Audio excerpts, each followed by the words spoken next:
LFM had instantly made the original Assetto Corsa relevant. So let's get into it.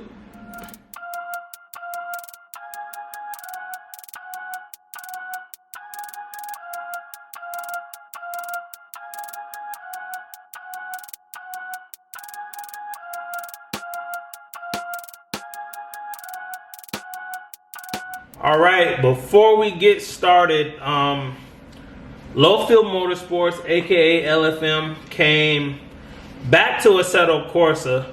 Well, came to Assetto Corsa for the first time, and what they do is basically organize races in a similar fashion to what iRacing does. But I low-key think iRacing is in trouble because with Assetto Corsa you get mods, and mods are free usually. So like that advantage of free, the tire model was always great in this game. So with the advantage of free mods and organized racing system, personally I think iRacing should be worried. With that being said, we're gonna go ahead and go into it. Today we're gonna be driving American Le Mans Series GT2 class. Now, it's very similar to GTE. Biggest difference is this is before they sped up the GTE class, and the biggest giveaway to that is the rear wings. If you look at the C7 and the and the 458 Italia, the rear wings are kind of small. This is back when the cars had more mechanical grip than aerodynamic grip, so it was easy to tell them apart from the GT3 class. Absolute legends off all three of these. Lotus Evora didn't have the best time, honestly. That's a whole nother rant for a whole episode, but we'll start with the Evora.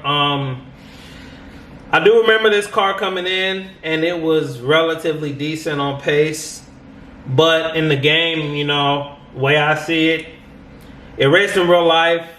If you're really good and you're good with tires, you can still be competitive with it.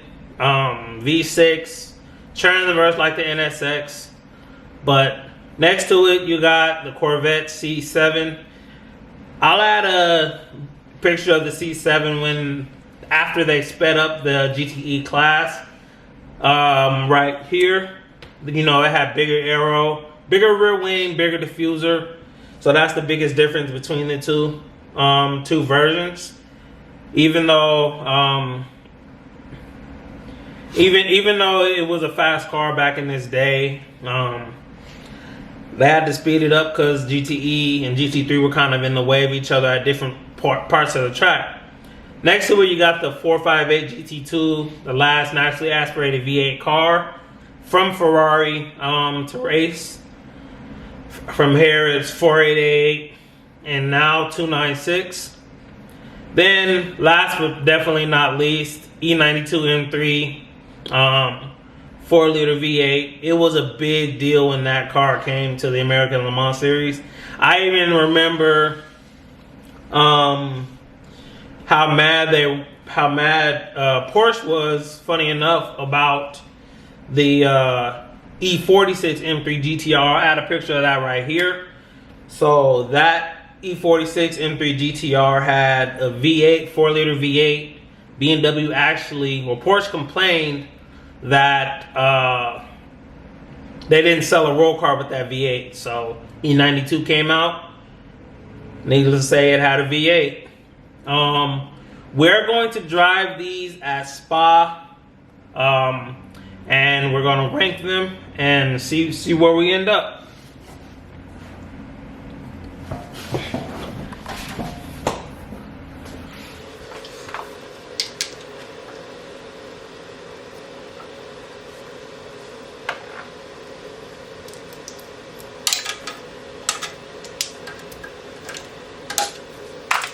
All right, so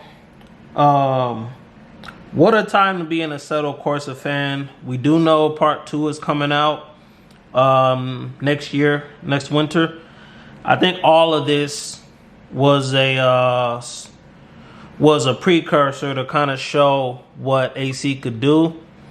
With that being said, the GT2 class is always going to be my personal favorite. You learn a lot about driving with no assist. I'm real big on that. Low traction control. You don't learn a car by having everything set where you want it. You learn a car by lowering stuff, changing the brake bias. And I mean, I got faster over the course of the day. With that being said, I can't wait to see what AC2 looks like. I'm realizing I need to upgrade the PC here. It was a struggle to get it to run consistently. So we're gonna go ahead and go into ranking them. Fourth place, sadly, I'm gonna do the Lotus Evora. Not a surprise to anybody that watched the American Le Mans series. It just wasn't able to keep up with those cars. But it is very fun, very confidence inspiring. I do think on tighter technical tracks, with traction all the way off, I will be able to compete with it. But it just doesn't have the power to compete. So that's fourth place, sadly. Not a surprise. Third place, I'm gonna go with the Ferrari 458 GT2. Fantastic car. I actually went the fastest in that, but the reason it's in third place, man, the stock setup. So originally I was gonna do this shootout at Laguna Seca Raceway. The car was undrivable. I asked one of my buddies to drive it. Stock setup, don't change anything, just drive the car at Laguna. Undrivable. But with some setup work, you can definitely shoot it up the list of cars. That being said, I'm not too knowledgeable on setups, so that's where it sits. Do I think I could go quick with it consistently? Absolutely. Am I able to do that right now? Absolutely not. Not everywhere. And to give you an idea of how fast it was, I went 223.24 with it. So that was the quickest I spot. Second place, M3 GT2. Fantastic car. Really, all these cars are fun, but M3 GT2, I remember when this car joined the American Le Mans series. Just an icon for that championship. I was really happy to see them come back, and it's just a fun car, you know. BMW started the pot with it for sure. I was really sad when they switched to the Z4. I went 225 in this, but I do think I could get even quicker with it if I spent more time driving it.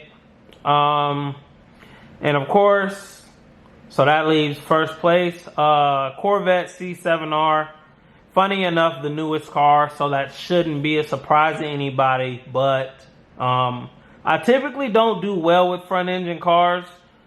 That and the BMW kind of show that I can do it with them. It will rotate nicely if you downshift it or trail brake it a little bit. It will rotate nicely.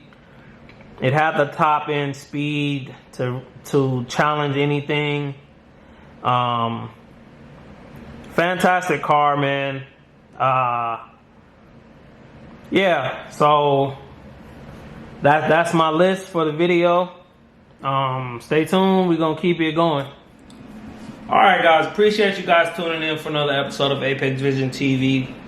Comment your favorite GT car, GT2 car that isn't on this list. Standouts for me will be obviously the C6, the Viper, 430. And I kind of wish they had the pre-mid-engine 911 RSR. But with that being said, don't forget to like, comment, subscribe. One of the fun things about Assetto Corsa is its ability to mod, and that's why I think iRacing and by extension R Factor are in trouble, because if LFM can keep organizing these races with free mods, like it really makes it hard for people, at least in my opinion, to justify spending all that money. Don't get me wrong, though, iRacing does have its esports perks, so I'm still gonna do iRacing. But with this, you don't have to buy every single car, and depending on what level of racing you want to do, I really think it's a great move. Again, modded, I was able to throw in a couple LMP1s, the LMP3, and then the GT2 cars, and put together a cool replay. With that being said, we're gonna end the episode here. Like I said, comment your favorite GT2 car that isn't in the game, and stay tuned for the next video. I believe next in the lineup is a walkthrough discussion about Josh's current setup, because that happens a lot. People ask pros and cons about the chassis and the wheelbase, and stay tuned. So we decided to just do a full discussion. Go ahead and wrap the video up here. Apex Vision out.